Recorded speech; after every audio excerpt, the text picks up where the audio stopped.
Hi, everybody. Welcome to Voices of Equity. We're going to have an awesome conversation today about representation, diversity, equity, and inclusion in media. And we've got a great group of panelists here today. And I want to start by telling you a little bit about us as a team, so you know who you're hearing from. I know a little bit about you as the audience because I've been to the Pulse conference probably 4 or 5 times in person now, and I myself am an Anderson grad. My name is Carrie Edelstein. I'm class of 2002 and was very much part of the Entertainment Management Association when I was a student at Anderson. And we're here today with a group of my colleagues. We're a group called the Multicultural Insights Collective, and we are a group of researchers, market researchers, who really focus on doing consumer insights and audience insights at the intersection of diversity, equity, inclusion, and representation. And we also do a lot of work in what's often called the multicultural media space. A lot of us have background in that. And our focus as a team is really on activating different improvements in DEI and representation and anti-discrimination efforts, not just in the media industry, but in business at large. And we use research as the foundation of that activation. So I want to introduce our team of panelists here today. Like I said, I'm Carrie. I own a company called Research Narrative, which specializes in media and entertainment research. And we are based in Los Angeles, although I am in Charlotte, North Carolina right now. And I am joined by 3 formidable colleagues, Damien, Michaela, and Candace. And you may not have heard of our companies, but I'm quite confident you've heard of the clients that we have all worked for and with. Some small boutique companies like Google and Netflix, Warner Brothers, and Refinery 29. And I'd love to have the panel introduce themselves. Damien, why don't you start? Yeah, so I'm Damien Taylor, and I own a company called Prometheus Digital Studio. We really focus on using data and insights for the creative process to help development and to actually market content that comes out from big major studios and also small digital studios or even social media companies like Facebook and Snapchat. Great. Michaela. Hi, my name is Michaela Mora, and I run a research agency based in North Texas in the Dallas area. And we specialize in both qualitative, quantitative research, in market research in general, and UX research. And our goal is always to help companies make decisions, support them in the path to the right decisions. And so we have a strong experience in methodology, but in many different industries, including entertainment. Wonderful. Candace? And Candace. Hi, everyone. My name is Candace, and I've been working in market research in the New York City area for almost 10 years now. And a lot of that also has been in the multicultural media space. And I really love doing this work. Honestly, with CHH Consulting, I'm an independent contractor now after working with big brands like Refinery 29, BET, in both TV, digital media, social media. But I also work alongside Carrie with Research Narrative, and we still continue to do the work together. So I like having the best of both worlds, specializing in quant qual, but also sampling for boutique brands, especially in beauty, fashion worlds, and entertainment.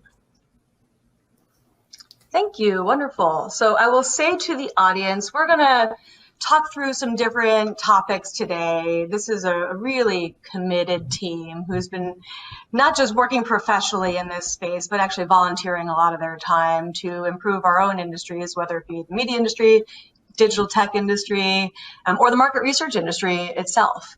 And we're going to talk a little bit about that today, but I wanted to start out by saying 2 things. One is that I know you guys have access to Slido, so please feel free to submit questions to us throughout. We will address them throughout this entire presentation, but don't feel like you have to wait till the very end to do that.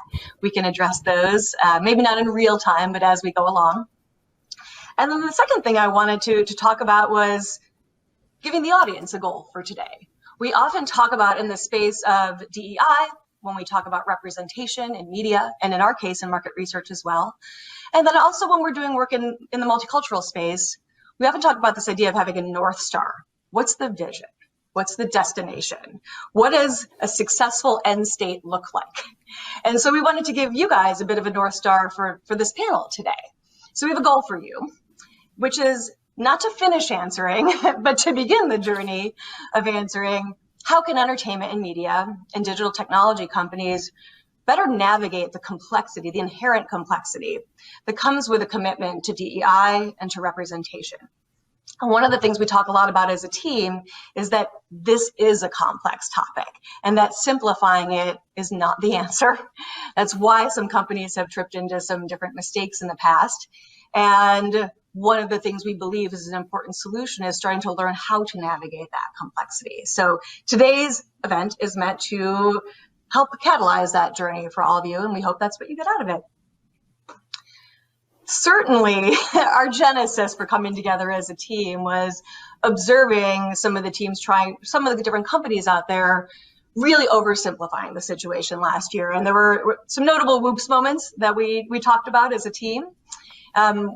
Some of you guys may be familiar with both Starbucks and Taco Bell and some of the challenges they ran into last year on the heels of Black Lives Matter, as they were, on one hand, tweeting out to the ether support of Black Lives Matter and these very ambitious statements of support, and at the same time prohibiting their employees from wearing anything that might show their own support. So Starbucks prohibited someone from wearing a Black Lives Matter pin. Taco Bell actually fired somebody for wearing a Black Lives Matter mask. So there was a bit of a gap that we were all observing between what they were saying to the public in publicity and in social media and the reality of their internal operations and what they were doing. We call that, talking the talk versus walking the walk. And part of our goal as a team is always to make sure there's a balance there and that those two different areas get reconciled. At the same time, we saw some of that in the media industry and what seemed at its surface to be really positive types of sources. So one of the announcements that we had talked about, this was probably going back 6 to 8 months, was right on the heels of George Floyd dying. Comcast committed $100 million to fight inequality. And on one hand, this is a really positive announcement, right? That's a material commitment that we should all be really excited about, and it really paved the way for other brands following suit. At the same time, we couldn't all help but notice, why now? Why wasn't that committed years ago? This isn't a new problem. I was a child, and I know Damien, you were as well, of the LA riots. I came of age during the LA riots. And so to me, I was like, I lived through this in high school. Why am I going through this again? And this isn't really a new thing. But then we also talked about why $100 million. Is that what it takes, or is that a publicity number? And so we talked about some of these things around what can come across as inauthentic and performative, even if it's well-intentioned. And that's what we mean about kind of understanding how to navigate the complexity of this, because even well-intentioned efforts can sometimes be misguided. At the same time, I think those of us who've spent some time in the entertainment industry know that this isn't a new thing. So, I think a lot of us remember when the Oscars came out with a lot of nominees, all of whom were white, in their Best Actor and Supporting Actor and Actress categories. And, and that was the Oscars So White #year. And the tech industry has had some same issues, not only with racial diversity, but gender diversity, which was attributed to a pipeline problem early on, but actually turned out to be less of a pipeline issue and more of an on-the-job issue of really not creating an environment that was comfortable for women. So the things we're talking about today are not new, but they are important.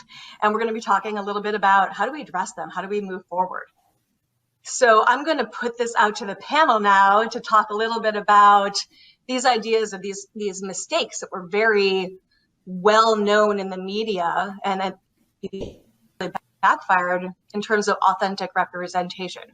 What mistakes and shortcomings are you guys seeing that we need to address, in particular in media and technology, but really, in business at large? And Damien, I'm going to start with you. Oh, wow. On the spot. No, I think one of the things, that I've seen a lot of that's very common is a knee-jerk reaction. And we saw this a little bit with Taco Bell. We saw it a little bit with Starbucks. We saw it with Comcast. Instead of being intentional and even taking time to think about it and then come back with something that's truly impactful, we have to do something quick and say something. And so the result of that a lot of times has ended up being tokenism. We put somebody out to say that we have a person who fits this category. And all of the people in the background, especially in media where the representation is important, people will focus on, we have all these people in front of camera, but then the person writing that person's story or telling that person's story isn't from that same group. And so that person still doesn't have the same agency that they would want, right? It's not truly equal. It's just quick, say something. And so one of the biggest issues I've had with people I've worked with, and people are slowly starting to learn it, is take a beat, take that space to actually think and be intentional and consider what's being asked versus just do something. Because a lot of times when you don't ask what is truly being asked of us, what you give and what you put out is not what people wanted, and you suddenly find yourself in the middle of a firestorm that's usually not positive. Absolutely. And Candace, I remember you saying in another meeting, if you're not ready to say something, wait. You want to talk a little bit about that? I thought that was such a simple but important point, that there isn't a rush to say something if you're going to say the wrong thing. I can speak on it a little. I think Damien really mentioned a great point. And yes, I mentioned this before because we've seen it done, and we've seen people go back on their statements and actually, counter state what they've mentioned before in the past. And I think that the real win is really finding internal talent that can really help you continue to factor this in on a daily basis. Teams that are focused on making sure that this is within media calendars, communication, content calendars, and spaces where this is already planned and it's already the tone of the company. And I know that takes time, but it takes talent that really cares to really implement that. And it takes a diversity of thought. So not just putting that on one person. Damien mentioned tokenism from the sense of, externally when you see it in a consumer facing way, but think about it obviously also internally too at work. And in those roles, the amount of pressure and onus on one person usually to be a spokesperson for their organization in that space. And how are we leveraging other organizations internally, depending on your structure, like ERGs, to lean on other voices and get that internal thought before going out to a wider audience. I've seen that be utilized and not actually taking heed to it. There was something that didn't include Black women at all with a client at a company I worked for, and there was a campaign that used jargon that was very related to the Black community for young women, and that is basically in terms of spilling the tea and keying. And for those who know what a key is, you know how personal that is between you and your personal girlfriends, more than likely, or your personal circle. And I don't want to belabor that point, but the point was that went over to an ERG who gave the advice not to go out with that. And it actually was disregarded and kind of doctored up later on. But how can we wait even internally before doing things with clients for partnerships too? And that actually brings up, Absolutely. I think, a really good point. Having a goal in mind before you go out with it, be very clear about what your objective is. Because if it's a knee-jerk reaction, you usually don't have a very clear objective. So if we got to do something about diversity, well, what does that mean? Are you trying to diversify the management talent? Are you trying to bring in people at junior levels? What is your goal, and what does that look like? And that then you can work back and understand how you get there. I think it all goes back to intentionality and really thinking about it versus throwing something out just to say that you've done it. Well, you can. Oh, go ahead, Michelle. You can see also that internally in hiring practices. Now there is another way of companies trying to hire a DEI person that can handle, what happens internally, and also putting in place more interest in hiring diverse suppliers. And I applaud the companies that make an effort to share the wealth with diverse suppliers like us, but they many have to create quotas and require larger suppliers to at least make an effort. What happens is, because as Damien said, there is not a clear goal, those efforts fall short. We have seen RFPs designed for established vendors, and they have to meet a quota. And so they go out and assemble a group of diverse suppliers, then bring into the board meetings. They parade us. There is a tokenism again, showing that, hey, we really doing this. And then when they win the contract, nobody answers the phone. It's like, what happened? And they end up doing the whole thing inside, and the diverse suppliers were used to just win the contract. And those who are forced, because there is some type of auditing service, they just do the bare minimum. And so as long as supplier selection is treated as a quota fulfillment exercise and not thought in terms of what can the diversity in those suppliers really bring and make us better, do our work better, see the value of it, the situation is not going to change. And there is a lot of turnover in the DEI positions in many companies, because they go with, let's do this. And they go into inside the company and they realize there's nothing they can do. The culture is not supporting them. They don't have the resources. They need to do a lot of, for example, exploratory research to understand what are the issues they have. And nobody has a budget for that. And so there is a lot of, posing that we care about this, but then the actions don't follow. Yeah, that's really common. We run into that. Not only that, we run into the flip side of that, which is companies, and this happens a lot actually in the media tech space, I would say, where there's a commitment to supplier diversity, but we will also hear back, well, we don't really love working with small businesses. We want to work with bigger suppliers. Well, those two things are inextricably linked. Oftentimes, if you're going to get more diverse suppliers, they're going to be smaller businesses. So if you systematically rule out small business and smaller vendors, you're not going to actually be able to do supplier diversity. So what it ends up being is the same handful of diverse companies doing that same work over and over again, and they're actually not accomplishing the intention of what's happening. And we've seen that in a number of cases, in fact. I think the other thing is rewriting the, sorry. Okay. That's okay, go ahead. I've seen, along those same lines, I've seen the sort of rewriting of what that initiative is going to be. So you win the contract, and when you're doing the work, if it doesn't jibe with what they want to hear, no, you need to give us something that's more this. Can you change it to blah, blah, blah? And the answer is no.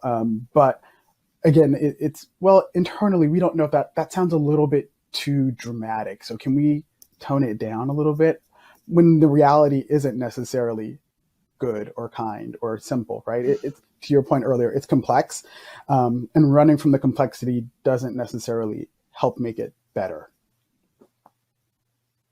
Yeah, and interestingly, Damien, that feels like such a parallel to some conversations we have had around behind versus in front of the camera as well. And this idea of, well, we've cast you, but you're not really telling a story from your heritage. You're telling a story from the writer's heritage. Mm-hmm. Do you have some examples you can share with the audience of where you run into that and examples of that? I mean, I've seen it a lot. And it's, on one hand, I've been told that it's because, we can't find the writers or the directors or the talent who can do the job. And I beg to differ on that, because I mean, in LA, you can throw a bottle and you're going to hit a writer or a director from any ethnicity or group that you want, right? And then it's, those are not the people who are proven talents. And so without giving someone an opportunity to prove their talent, how can they ever become a proven talent?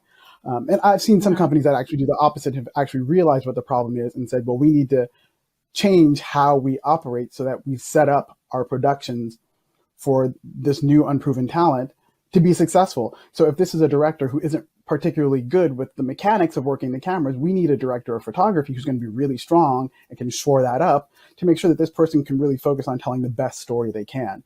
And so it wasn't necessarily lowering the bar in terms of talent. It was really changing the criteria, because the goalposts kept moving. And then what you've done is set up someone who now is going to be much more able to learn the camera, because they don't have to try and figure it out on the fly and direct. But Mhm. they can build out something over time, like most people do, to really show that they're a proven talent. I mean, it's a slow process. It's not easy. It means that you have to change what you're doing, and that's probably the hardest part. Is it means you have to change. You can't kind of just shove a square peg in a round hole. Yeah, there's operational change on set. I mean, I remember, gosh, this is easily 5 to 10 years ago now, when we started having conversations.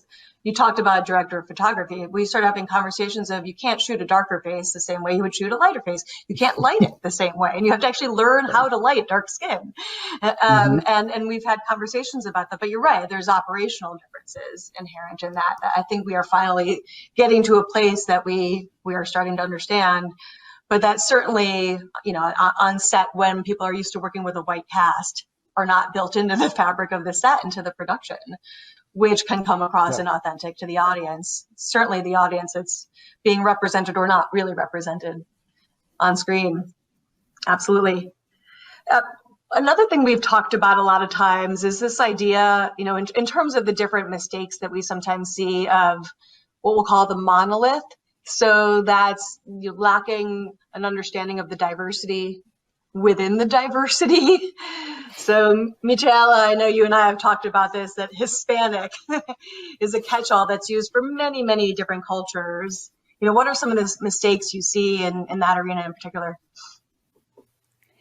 Well, a few years back, there was one of those ways that we need to go for Hispanics because it's going to be this big demographic. And of course, that message also had political implications and how the Hispanic groups was perceived. But that came in with the idea, of course, technology allowing the one-to-one marketing dream and to be able to target our messages and going through different groups.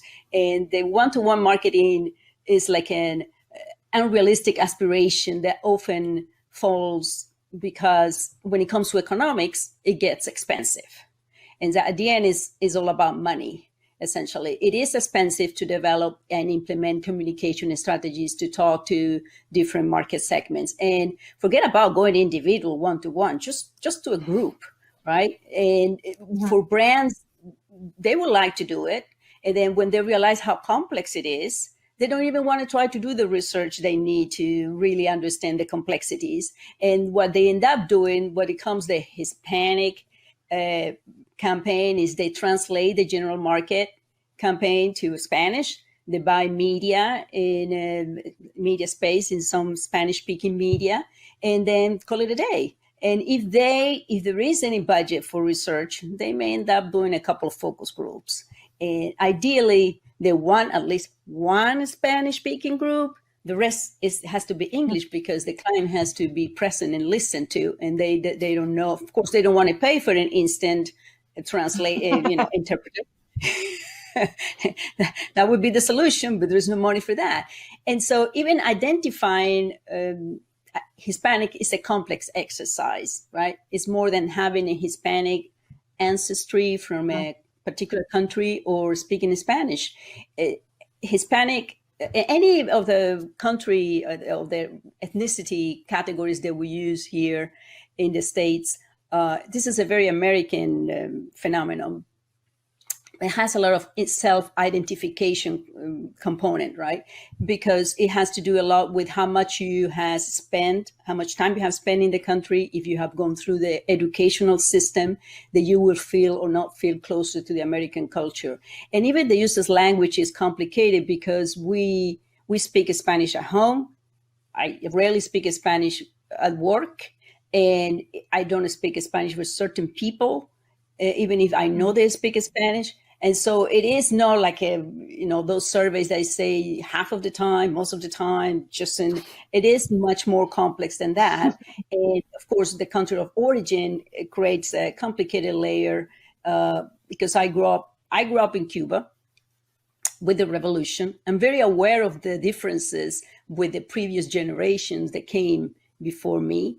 As a woman, I have very different views about the women's role in society and the family at work than, for example, other Latin American women. But we still have commonalities, right? About how we, our view of family and children. I'm still looking for a Hispanic mom waiting for the kid to leave at 18. I mean, that's such a weird concept for us. I want mine to stay forever, if possible. And we are not a monolithic group, and that requires investment from the brands to be able to understand what unites us and what makes us different. And that's where research is a tool for that. But just have to find the willingness to invest in this and not just run with stereotype. Because at the end, what happens is whatever communication strategy, if there is anything for African Americans or for Hispanics, you get average to the middle. And in the average just favors the white majority, and you get those flat campaigns and sometimes very weird translations that don't make any sense. And, localization of language is a thing, but nobody wants to pay for it either. So that's a challenge. Yeah, and it's always been interesting to me. It is an important part, and it's interesting to me. I worked on a project a few years ago for a cable TV network that has a very diverse audience base. I would actually say that the minority of their audience base is white. They are majority minority, I guess is the way I would put it, but they have a very diverse audience. And we went around the country doing focus groups around asking the question, what does multiculturalism mean to you? And I remember being in a group, to your point, Michela, where a guy who in the focus group was defined as Hispanic, right? That's what I could see on my recruitment grid. He's Hispanic. When we asked him what his heritage was, he said, well, my dad is Peruvian and my mom is Puerto Rican and I live in New York, so I'm all of those things. But he didn't say I'm Hispanic. That's not his language. His language is, I'm essentially biracial, because Peru and Puerto Rico are totally different worlds, totally different cultures, and New York is a totally different third culture. So he was really looking at this concept of multicultural through the lens of heritage and the different customs that come with it, not through speaking Spanish or not speaking Spanish. That wasn't even a variable he considered, honestly, when he answered the question.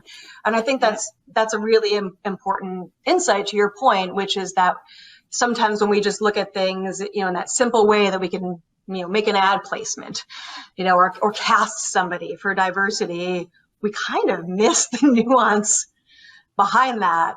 And Damien, you brought up a word I had never heard before on our last call that I love, which is blurred. I would totally want you to tell the audience about that. So if you don't know, blurred culture is Black nerd culture. I'm a huge blurred, so that's how it came up. And we had been talking about the show Lovecraft Country, and they did a very interesting thing that I think really stood out to me in terms of how they addressed their marketing campaign. They took their audience and tried to understand, okay, well, we have this audience. It's an audience that clearly loves sci-fi, fiction, and fantasy. This series is kind of a period piece as well, and it's very heavily focused around these Black characters. How do we parse that out on HBO? And how do we do that such that it's not alienating to other audiences? And what they did was they had built these really bespoke, smaller campaigns for the core audiences who would want to be involved, so that those people then would be able to communicate out that message. So they went to the blurred audience saying, hey, we know this is something that's really important and it's really right in your alley. And we know that you don't get to see Black people, African Americans in sci-fi, in leading roles, playing the hero as well as the villain if they wanted to, right? And so we wanted to make sure that we're being cognizant of that, but also respect your influence within the sort of this nerd culture that oftentimes you assume is like this poor little white guy sitting in his basement playing video games, right? It expands beyond that. And so they created these boxes, these special campaign boxes that had all of these special little things from the show that were either relevant or referred to old pulp fiction, science fiction stuff. And then they had food from local Black-owned restaurants and different things that were going to be really particularly important to that group, all in honor of the show. And then they did like a watch party. And then they did the same thing for other groups that weren't the Black nerd culture, but gave them all pieces that were relevant to the show and allowed them to expose them to the pieces of the show that were uniquely the African American experience in terms of either the food or the history, but still very relevant to the show and didn't subtract from the sci-fi entertainment value of it. And I thought that was really unique because it was very bespoke, very small, but it did something interesting in that those people are the people who are most likely to talk about it, and they have platforms on social media, on digital, and they exploded. They basically did the marketing for the company, and it went through the internet like fire. Just boom, everybody knew about it then. Absolutely. What it reminds me of is this is easily 20 years ago. And I'm Jewish, and so I always recognize the signals as a Jewish woman. I remember when the OC did what they called the Chrismukkah episode, and to your point, it was this whole thing about celebrating Christmas and Hanukkah at the same time when you're from an interfaith family. And my sister was in an interfaith marriage at the time where she was, and I am now, but although I wasn't married at the time, and I was rolling on the floor laughing because even though most of the episode was about Christmas or about Hanukkah, this intersection of both at the same time is a very specific thing that I think anybody who's lived it felt like, oh my God, I'm being heard, and that's kind of, I think we're starting to really crack open that nut a little bit into other areas and recognizing that those intersectionalities and those nuances are literally the definition of multiculturalism and how we need to start thinking about it. So we talked a bit about the obvious mistakes and shortcomings. I actually want to switch gears to talking about some of the more subconscious or even unconscious areas of bias that might be sneaking into our mix. What are some of the things you guys are seeing, whether it be in the media industry specifically, in your own work or in the work of your clients? What are some of the areas of bias that you see sometimes sneak into the mix that prevent companies from being more effective at really moving the needle in a positive way in DEI? I think the assumption of sameness is one of the things that I see sneak in a lot. And we all do it to some extent. We assume either everyone thinks like we do, or they use the same language we do, or they define words the same way we do. I think very early on when we started the Multicultural Insights collection, one of the things that stood out to me was the word microaggression kept being used. And until then, I had only heard the word maybe once or twice, and I had no idea what it meant. And everyone kept saying microaggression, and I wasn't sure what it meant and how to take that. And then we started talking about, well, what does that mean? And for me, the things that people were defining as microaggressions weren't micro, right? I was like, well, I mean, it depends on which side of the aggression you're on, right? It's micro if you're not the one being receiving. And so at that point, I really started to consider, like, even the language we use to talk about equality or equity or diversity, or we don't all come in with the same definition. You'll ask people, what do you mean by multicultural? Some people will say that means it includes women. Some people say it means it includes Black people. Some people say Hispanic. Some people all of the above. Some people say it's LGBTQ. Like, it depends on who you talk to, who they're including, and how that mix differs.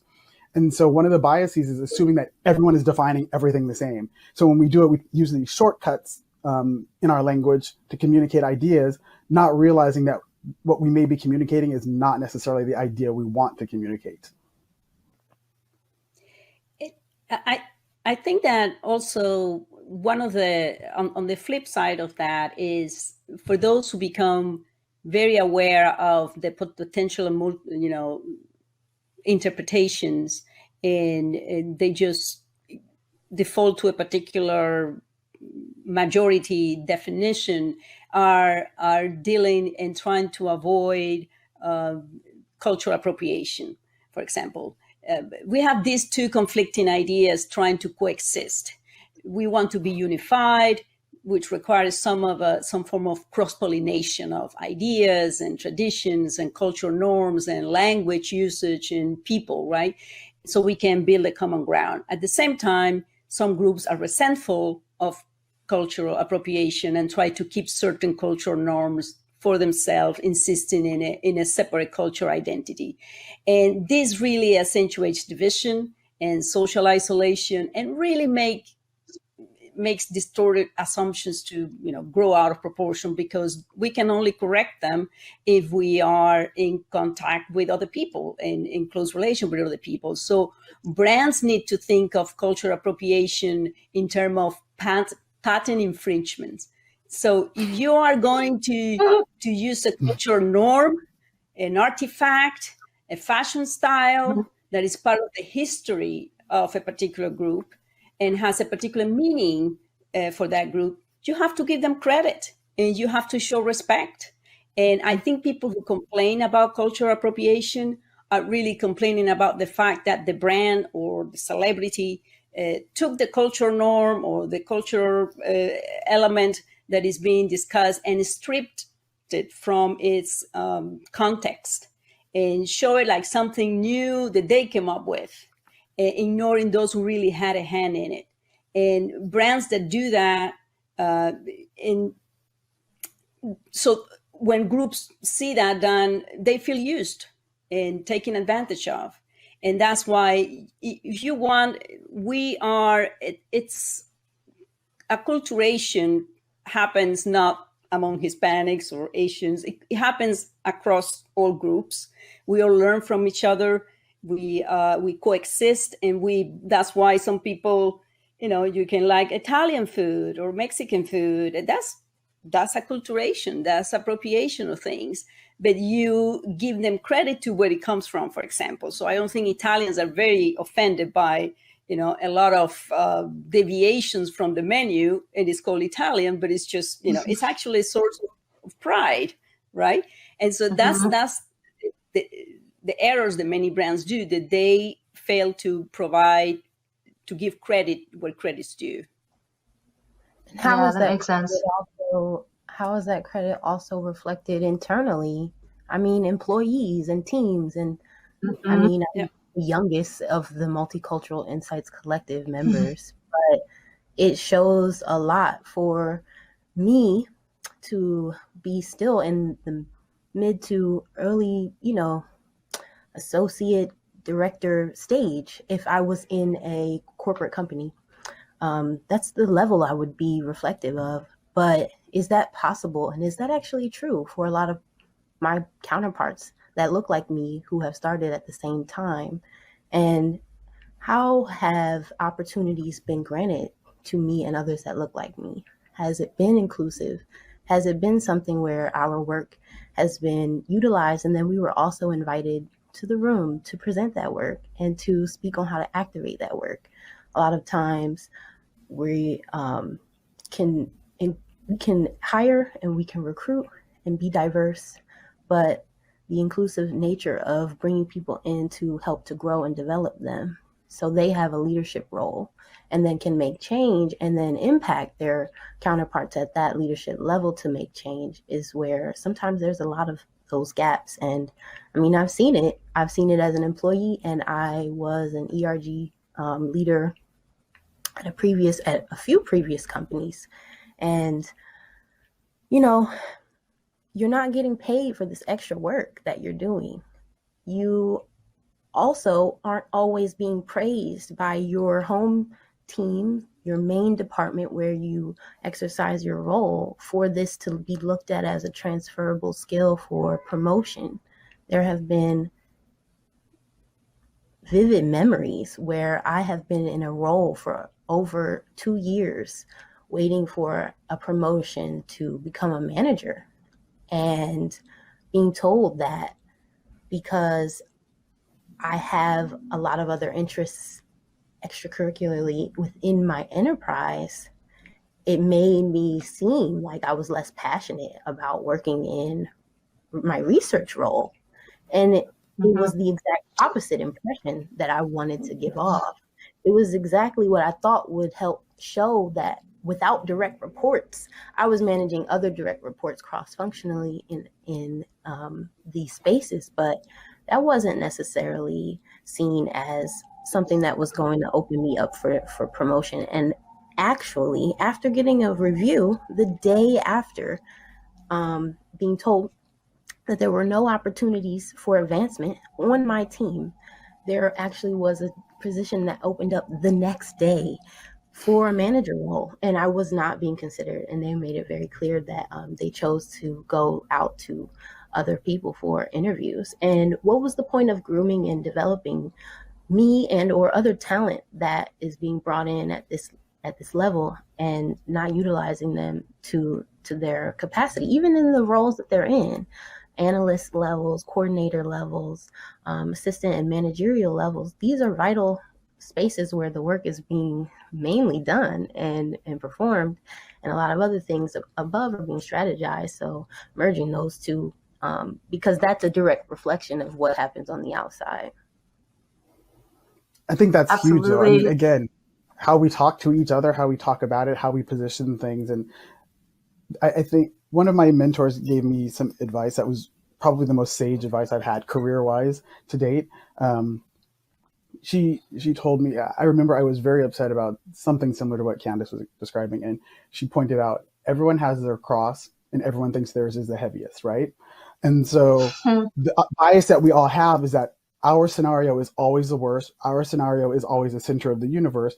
But we also assume that everyone thinks and feels and behaves like us.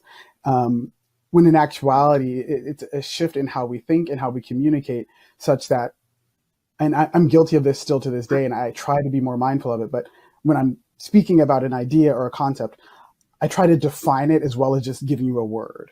Right. So if I said a microaggression, I won't just say it microaggression. I'll say a microaggression. You know, those times when someone says something that may not be egregious, but it's equally painful, or it leaves a little, and I might give an example. So now you know what I meant by that, versus just kind of thinking that you're going to behave and think and feel the way that I do.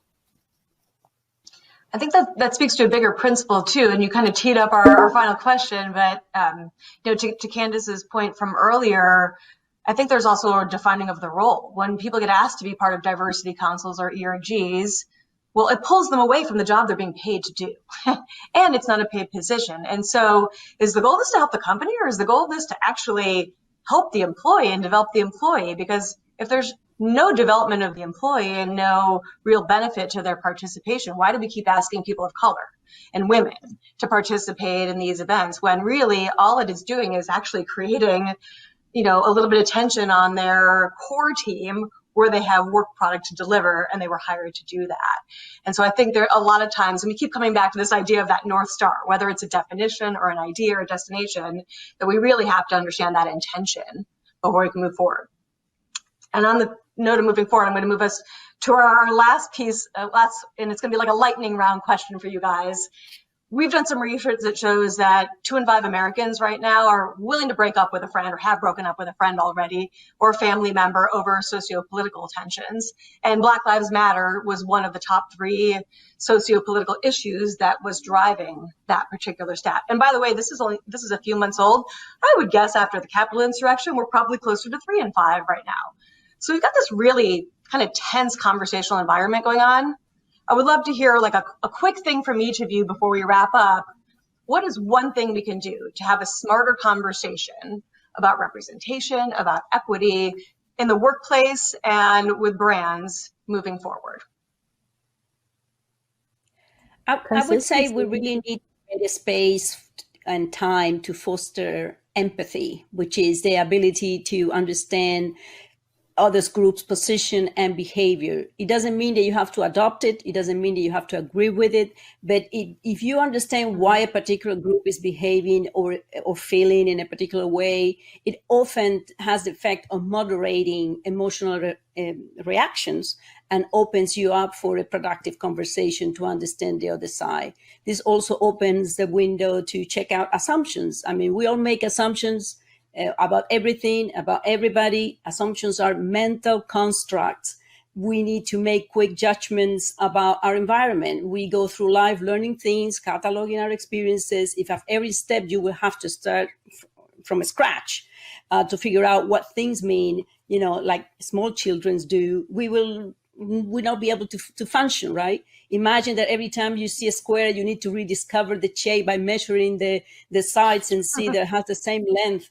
And our brain has evolved to fill up the information gaps. And so you only need to see 4 points, 4 corners without even the lines to make sure and you realize that is a square. So this is very helpful. They help us to move quickly through the day and accomplish many things. But our perceptual system is not very good at filling up gaps when it comes to have an accurate picture of other human beings, and let alone other groups. And so compounding the problem is the brain is blind to itself. So we often not aware of our biases and assumptions. So it's happening in our personal life, in our businesses.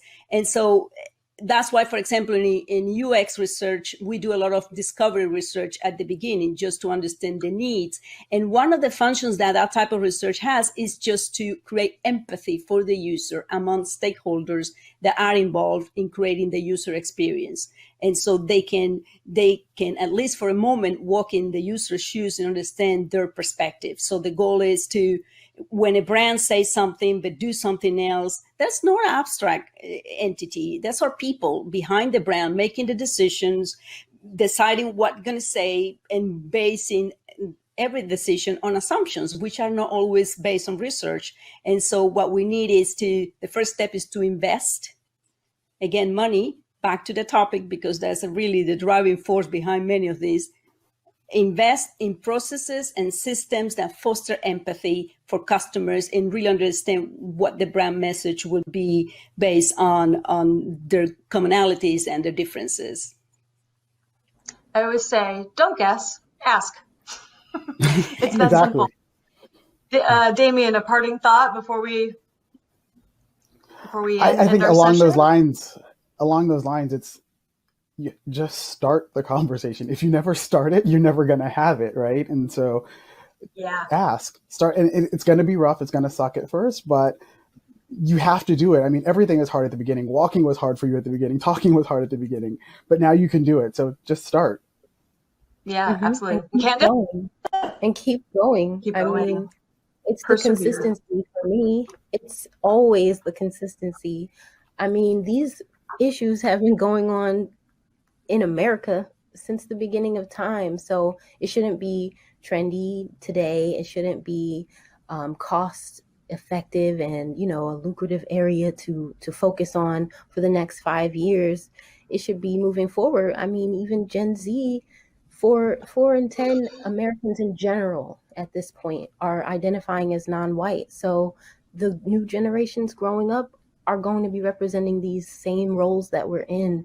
And we need to have a space that's available for them when it's time. So that comes with starting it, continuing to have it. And then the things that hopefully subside from that will be microaggressions that you don't notice that you're doing because you're consistently having the conversation, or personal stories that you're hearing more frequently, whether that's through research or just anecdotes from colleagues, or even formal unconscious bias trainings or workshops that organizations do in breakouts together. But that's where the empathy comes from, us having person-to-person, one-to-one conversations about what we go through, and then also how we can just be more mindful like we've discussed. So the consistency. Yeah, absolutely. I think conversations like this make it easier for other people to have conversations. They create conversation starters. But you're exactly right, Candace. You got to work through that. It's not going to be easy, and you got to work through the awkwardness and work through the uncertainty and even the confusion of it. And on that note, I will leave this group with saying we as a group are actually endeavoring to take action. That's why we exist. And so we're about to launch a big study called Words Matter, the entire goal of which is to really develop a playbook for effective communication and language. To Damien's point, the word microaggression means something very different if you are white and saying it versus if you are Black and receiving it, or Asian and receiving it, or any other underrepresented cohort. And the idea of this initiative is to really develop a guidebook and a roadmap for how do we invoke language in a productive and useful way. And for those who are interested, you can follow us in a number of ways. You can reach us by email at info@voicesofequity.com. You can visit us online at voicesofequity.com. Called the Multicultural Insights Collective. We have a LinkedIn page. We go by the MI Collective on LinkedIn. And we will welcome any questions until they cut us off the broadcast. And if we have time, I would actually love to take, we got one question I would love to take, which is, what questions do you guys wish brands would ask us as researchers about this topic? What do you wish a brand would ask you that you're really wanting to answer? I think the question for me that I would really love a brand to answer or ask is,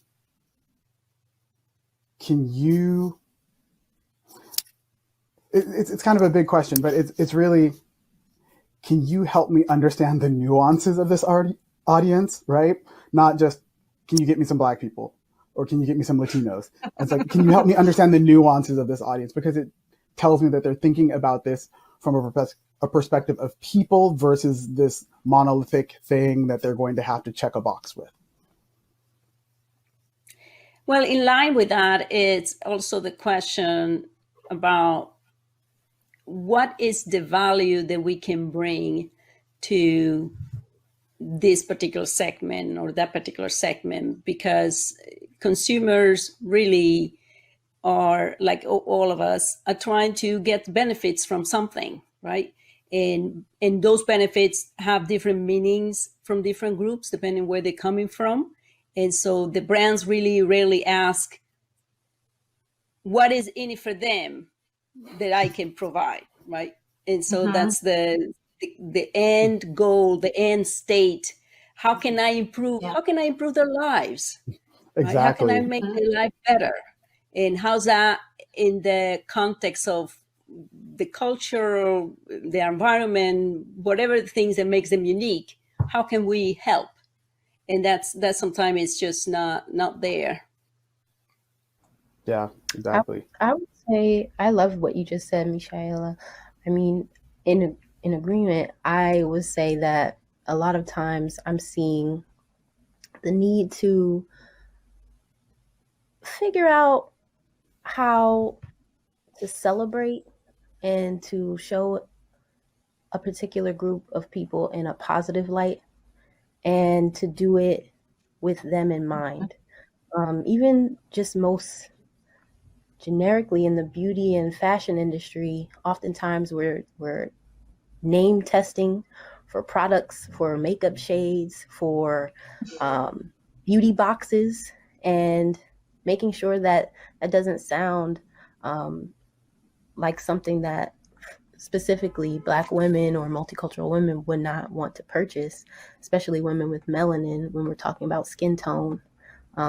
Imagine a makeup shade not being tested for a darker skin tone and assuming that things like, let's say, time of day or different things that describe a spectrum of light to dark. And that word or term might not sound beautiful the way one on the lighter spectrum would sound, like golden sunrise versus midnight.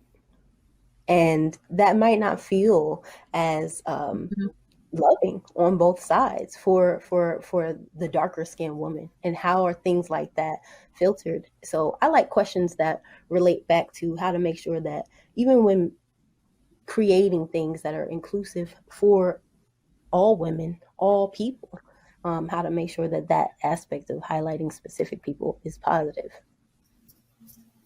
I love that. I think that's a great note to end on. You've all brought up this sort of inherent concept of empathy, which I'm a big believer in that. And I think that anytime as a brand, whether you're a media brand, a tech brand, or otherwise, if you're thinking about how does my audience feel? How does my customer feel?